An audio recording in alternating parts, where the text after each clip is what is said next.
Well, now to another story CBC News broke, one that has the new RCMP commissioner promising significant change. Last month, a female Mountie broke her silence on the National about systemic sexual harassment within the force.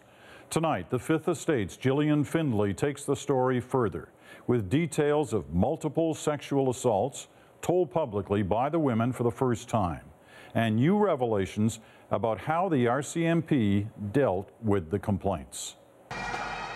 Their stories are explosive and still so very raw. I woke up and Rob was all over me.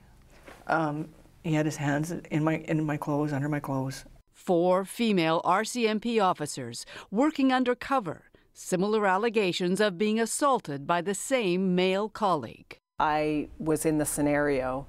I didn't want to blow the operation. I didn't want to turn around and slap him in the face or turn around and say, "Get your hands off me." I just basically froze. The women kept the allegations secret for years. When they finally did come forward, they say they were shunned by RCMP colleagues and badly served by the force's internal disciplinary process. The male officer was never charged criminally, but admitted to lesser violations and cut a deal.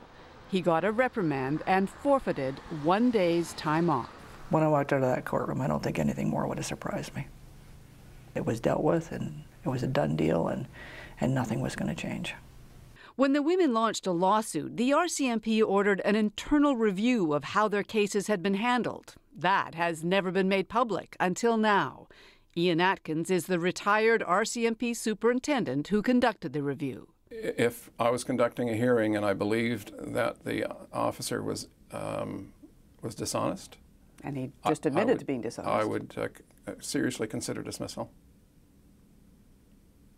You think that's what should have happened? In this case, probably yes. Instead, a year later, Robert Blundell was promoted. In his first television interview, new RCMP Commissioner Bob Polson didn't want to debate the decision. I like to think that the Blundell case has been resolved.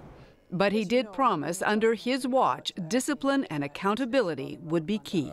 I'm committed to that, and we today agreed, the commanding officers, and I've given instructions to them to go forward and make that live. So that's going to be happening. Today, the new commissioner made a pledge to get more women into the RCMP. Those who've had first-hand experience with how the force deals with issues like harassment say if the boss is serious, he's got a lot to change first. Peter? All right, Gillian, thanks very much. The women in Gillian's piece will tell their full stories on the Fifth Estate. Behind the Line airs tomorrow at 9 p.m. on CBC Television, 9:30 in Newfoundland.